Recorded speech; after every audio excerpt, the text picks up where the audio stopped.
معاہدہ نہیں ہو سک رہا ایران اور امریکہ کے درمیان، تو کیا جنگ دوبارہ سے چھڑ سکتی ہے؟ بڑا امپورٹنٹ سوال ہے، لیکن وہ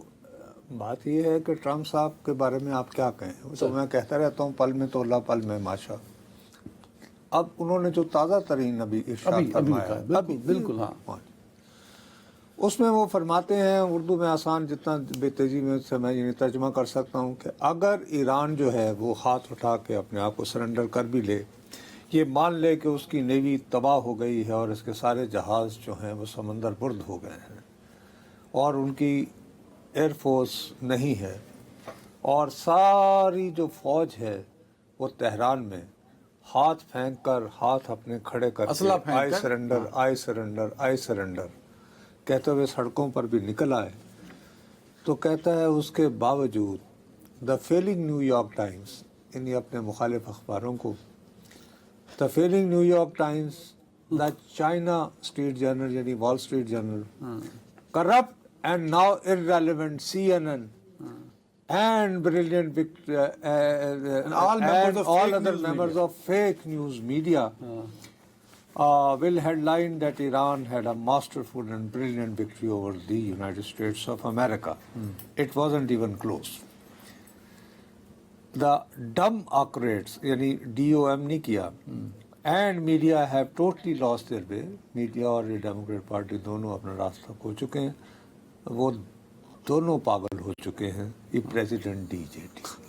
بھائی سوال اٹھتا ہے اس سے، میں تو یہ پیغام لوں گا کہ یار میں اگر ان کو، آپ امریکی صدر یہ فرما رہے ہیں کہ میں اگر ایران کو بدترین شکست سے بھی دوچار کر دوں تو میرے مخالفین نے تو ماننا ہی نہیں ہے، تو میں پھر تردد کیوں کروں؟ نہیں، میں یہ سوچنے پہ مجبور نہیں ہو جاؤں گا کہ میں ایسے کام میں کیوں پڑھوں، چھوڑو پڑے کہ چھوڑو یار، اگر کسی نے اکنالوجی نہیں کرنا کہ میں نے شکست دے دی ہے اور بکواس کرنی ہے انہوں نے ٹیلی ویژن وغیرہ پہ بیٹھ کے، CNN پہ اور نیو یارک ٹائمز نے، تو کیا ضرورت ہے یار؟ اپنے اتنا خرچہ بھی ہو تو ٹھیک ہے، جیسے کام چلتا ہے چلتے رہنے دو۔ میسج تو یہ جاتا ہے نا، لیکن یہ میسج بھی نہیں ہے، کیونکہ بھائی صاحب آپ ہی نے کل یہ پیغام دیا ہے بہت کیٹیگریکلی کہ بھی ایران کے پاس بہت کم وقت رہ گیا ہے، کلاک از ٹکنگ۔ اب فیصلہ کر لے، کہیں ایسا نہ ہو کہ تمہاری داستان بھی نہ ہو داستانوں میں۔ یہ آپ ہی نے کہا ہے، اور آج آپ پھر ایک نیا، آج آپ یہ کہہ رہے ہیں کہ میں شکست بھی دے دوں تو کوئی ماننے کو سوال تیار اٹھتا ہے کہ میں اب یہاں بیٹھ کے پاکستان میں، اور یہ خالی پاکستان کا مسئلہ نہیں ہے عدنان صاحب، آپ حیران ہوں گے سن کر، اس وقت جب میں اور آپ بات کر رہے ہیں میرا اور تمہارا بھی جینا دگرگوں ہو چکا ہے، یہ ایک اور آگے بھی کوئی پتہ نہیں کہ کیا صورتحال ہوگی میرے بابو، لیکن غور کرو اس کے باوجود، لیٹس بی فیئر، اللہ کا لاکھ لاکھ شکر ہے کہ ہمارے ہاں پٹرول نایاب نہیں ہے۔ آپ جب پٹرول پمپ پہ جا کے کہتے ہو کہ میری ٹینکی فل کر دو تو اس کو فل کر دیتا ہے، وہ آپ کو انکار نہیں کرتا۔ اس وقت برادر خدا کا واسطہ ہے سمجھنے کی کوشش کرو، دنیا کے کم از کم 80 ملک ہیں، 80، جہاں پر سرکاری طور پر جو ہے وہ راشننگ کر دی گئی ہے۔ مثلاً آپ اکنامک سچویشن ٹھیک ہے، 10 سے زیادہ جو ہیں وہ لیٹر نہیں لے سکتے، فار گاڈ سیک۔ اور اگر آپ ایک مرتبہ جب ڈلوائیں گے تو وہ بھی پھر ایپ پہ کہتے ہیں کہ موبائل پہ یہ رجسٹر کریں کہ یہ اتنے بجے اتنی تاریخ میں نے یہ 10 لیٹر ڈلوائے ہیں۔ یہ کم از کم یہ پریکٹس 40 ملکوں میں انفورس کر دی گئی ہے۔ پوری دنیا ایک انریسٹ کی صورتحال میں سر۔ تو بھیا اس وقت ہم جن حالات میں ہیں، لیٹس فیس اٹ، یہ اتنے اعصاب شکن ہیں